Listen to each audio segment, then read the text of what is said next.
रीढ़ की हड्डी का आकार और वक्रता बचपन में लगातार बदलती रहती है और ये परिवर्तन रीढ़ की हड्डी को चोट, आघात और चिकित्सीय स्थितियों का शिकार बना सकते हैं। कशेरुका, जो रीढ़ की हड्डी का निर्माण खंड है, मुख्य रूप से एक लचीले कार्टिलाजिनस ऊतक से एक वयस्क के हड्डी के कंकाल में बदल जाता है। बच्चे अपने हड्डी के कंकाल के मामले में अद्वितीय होते हैं क्योंकि कंकाल के विशिष्ट क्षेत्र होते हैं, जिन्हें ग्रोथ प्लेट्स के रूप में जाना जाता है, जहां विकास होता है। ये ग्रोथ प्लेट्स प्रत्येक कशेरुक शरीर के अंत में मौजूद होती हैं और विभिन्न प्रकार की चिकित्सा समस्याओं के प्रति संवेदनशील होती हैं। जैसे जैसे बच्चों की उम्र बढ़ती है और उनका शरीर परिपक्व होता है, ये भी संभव है कि रीढ़ की हड्डी की डिस्क में चोट लग सकती है और पीठ दर्द हो सकता है। बच्चों और किशोरों में पीठ दर्द का सबसे आम कारण पीठ में मांसपेशियों के एक या अधिक समूहों में चोट के कारण होने वाला यांत्रिक दर्द है।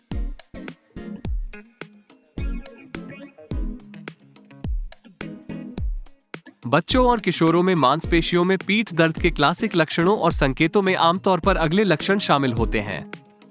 गतिविधि या हरकत से दर्द बढ़ जाना, लंबे समय तक बैठने या खड़े रहने से दर्द बढ़ जाना, रीढ़ की दाईं या बाईं ओर की मांसपेशियों में दर्द और कोमलता, न कि रीढ़ की हड्डी में मांसपेशियों में पीठ दर्द तीव्र, तेज और चुभने वाला हो सकता है, या पुरानी, सुस्त और दर्द मांसपेशियों की चोट की डिग्री पर निर्भर करता है।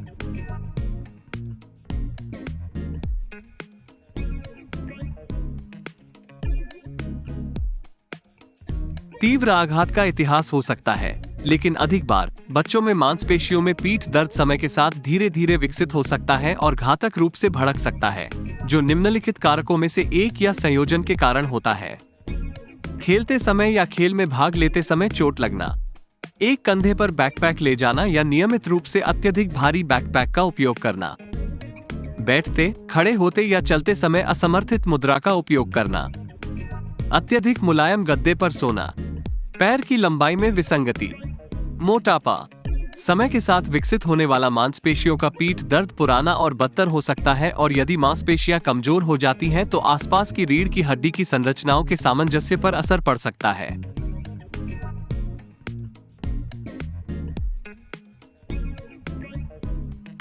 रीढ़ की हड्डी के बढ़ते तत्वों में बाहरी तनाव या अस्पष्ट कारणों से विकृति विकसित हो सकती है। दो विशिष्ट रोग स्थितियों का आगे वर्णन किया गया है।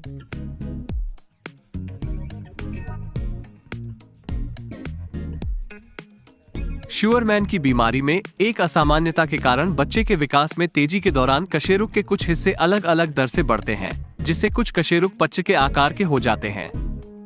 इन परिवर्तनों के परिणामस्वरूप पीठ के ऊपरी हिस्से में अतिरंजित आगे की ओर वक्रता आ जाती है, जिसे श्यूअरमैन का किफोसिस कहा जाता है। ये स्थिति प्रारंभिक से लेकर मध्य किशोरावस्था के वर्षों के आसपास प्रकट होती है और आमतौर पर इसके कारण होती है पीठ के ऊपरी हिस्से में पुराना दर्द, गतिविधि के साथ दर्द का बढ़ना और आराम के साथ सुधार।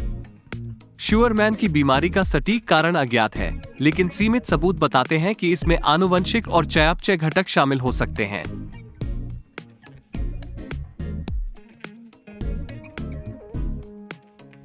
बार बार हाइपर एक्सटेंशन या पीछे की ओर झुकना और रीढ़ की हड्डी के घूमने के कारण एथलेटिक किशोरों में स्पॉन्डिलोलिसिस विकसित होने का खतरा हो सकता है, जो पार्स इंट्रार्टिकुलरिस में एक दोष है, जो कशेरुक हड्डियों के बीच का जोड़ है। शोध से पता चलता है कि यह स्थिति मुख्य रूप से लड़कों को प्रभावित करती है और पीठ के निचले हिस्से में दर्द वाले 50% किशोर एथलीटों में यह स्थिति हो सकती है।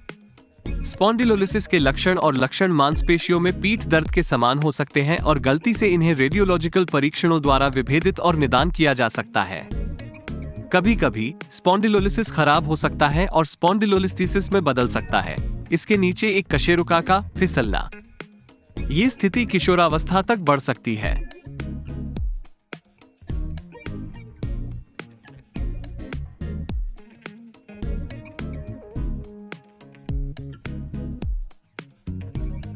बच्चों और किशोरों में नाजुक रीढ़ की हड्डी की डिस्क, रीढ़ की हड्डी के सदमे अवशोषक, प्रत्येक हड्डी कशेरुका के बीच स्थित तीव्र आघात से उभर सकती है या हनिएट हो सकती है, जैसे कि गिरना या मोटर वाहन दुर्घटना।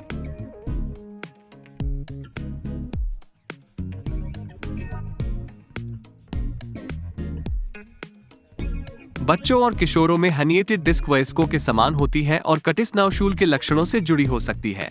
दर्द, सुन्नता और कमजोरी जो एक या दोनों पैरों तक फैलती है, खांसने या छींकने के दौरान दर्द होता है और निचली रीढ़ में कठोरता होती है।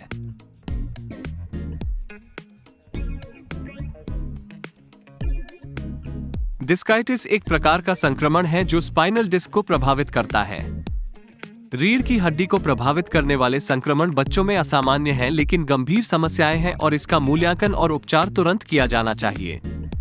डिस्काइटिस मुख्य रूप से 3 वर्ष से 5 वर्ष की आयु के छोटे बच्चों को प्रभावित करता है। डिस्काइटिस का कारण स्पष्ट नहीं है और शोधकर्ताओं का मानना है कि यह बैक्टीरिया या वायरल संक्रमण के कारण हो सकता है।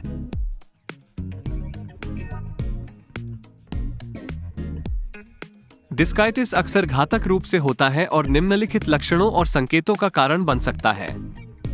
बैठने, रेंगने या खड़े होने से इनकार करना, पेट में दर्द और उल्टी होना, कूल्हे में दर्द, हल्का बुखार, कांख के नीचे उठाने पर बच्चे को लक्षणों में राहत मिल सकती है, जिससे प्रभावित डिस्क पर दबाव से राहत मिल सकती है। अन्य दुर्लभ रीढ़ की हड्डी में संक्रमण जो बच्चों को प्रभावित कर सकते हैं उनमें वर्टेब्रल ऑस्टियोमाइलाइटिस, स्पाइनल ट्यूबरक्लोसिस या पोर्ट्स रोग और एपिड्यूरल फोड़ा शामिल हैं।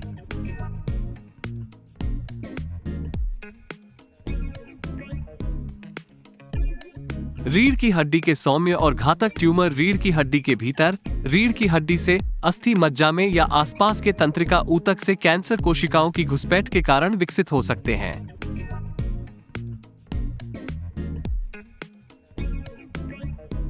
रात में पीठ का दर्द जो बच्चे को नींद से जगा देता है, स्पाइनल ट्यूमर की पहचान है।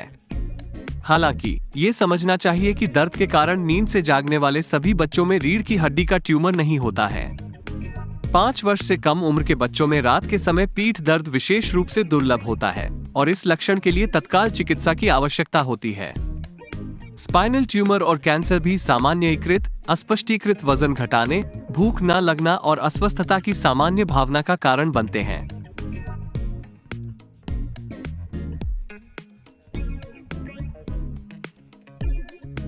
जुवेनाइल एंकिलोजिंग स्पॉन्डिलाइटिस एक प्रकार का गठिया है जो रीढ़ और बड़े जोड़ों में सूजन का कारण बनता है, जिसके परिणामस्वरूप प्रभावित क्षेत्रों में कठोरता और दर्द होता है। थोरैकोलम्बर जंक्शन, जहां ऊपरी पीठ निचली पीठ से जुड़ती है, और ग्रीवा रीढ़ की हड्डी के आमतौर पर शामिल हिस्से हैं।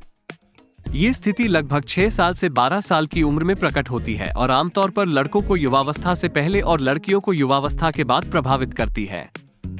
आनुवंशिक प्रवृत्ति को किशोर एंकिलोजिंग स्पॉन्डिलाइटिस का प्राथमिक कारण माना जाता है और कुछ शोधकर्ताओं ने इसके विकास में योगदान करने के लिए जीवाणु संक्रमण और विकासात्मक कारकों को भी नोट किया है।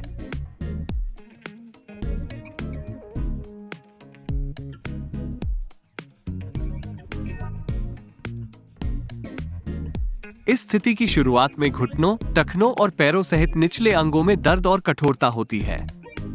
जैसे जैसे स्थिति बढ़ती है, रीढ़ की हड्डी शामिल हो जाती है और निम्नलिखित लक्षणों और संकेतों के कुछ संयोजन का अनुभव किया जा सकता है।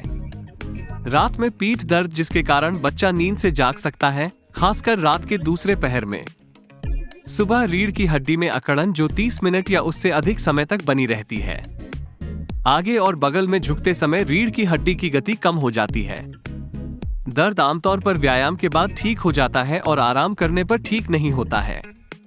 बाद के चरणों में नितंब, कूल्हे और छाती के क्षेत्रों में बारी बारी से दर्द हो सकता है।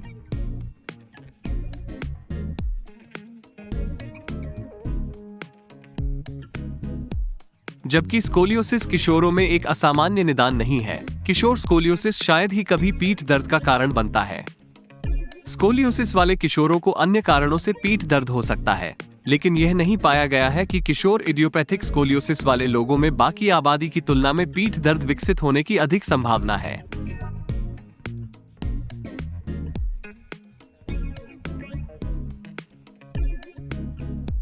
टेथर्ड कॉर्ड सिंड्रोम रीढ़ की हड्डी के आसपास के ऊतकों से उसके असामान्य लगाव को संदर्भित करता है।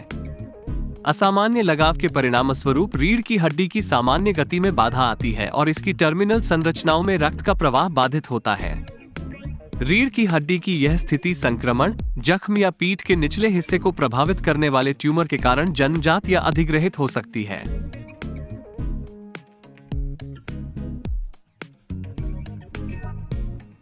रीढ़ की हड्डी का बंधन आमतौर पर लुम्बोसैक्र जंक्शन या L5S1 स्पाइनल सेगमेंट के आसपास होता है। लक्षण और संकेत आमतौर पर बंधे हुए कोट के अंतर्निहित कारण पर निर्भर करते हैं और उम्र के साथ बदल सकते हैं। शिशुओं में सहज पैर की गति, असामान्य प्रतिक्रिया, पैर की विषमता और पैर में मांसपेशियों का शोष हो सकता है। छोटे बच्चों को चलने में देरी हो सकती है या उनकी चाल असामान्य हो सकती है। स्कूली उम्र के बच्चों को पीठ और पैरों में दर्द हो सकता है, जो अक्सर रीढ़ की हड्डी को आगे झुकाने या जोरदार शारीरिक गतिविधि, संवेदी कमी और पैरों में कमजोरी, दर्द रहित पैर, ट्रॉफिक अल्सरेशन और पैरों और रीढ़ की मस्कुलोस्केलेटल विकृति जैसे क्लबफुट या पार्श्वकुब्जता। किशोरों में आमतौर पर स्कूली उम्र के बच्चों के समान ही लक्षण और लक्षण अनुभव होते हैं, जिनमें संवेदी कमियां बढ़ जाती हैं, जैसे कि आंत और मूत्राशय की शिथिलता और कमजोरी। टैथर्ड कोट सिंड्रोम के पीठ के निचले हिस्से के अन्य सामान्य लक्षणों में गुलाबी या लाल रंग के जन्म चिन्ह, सूजे हुए त्वचीय लिपोमा और ग्लूटल क्रीज का विचलन शामिल हो सकते हैं।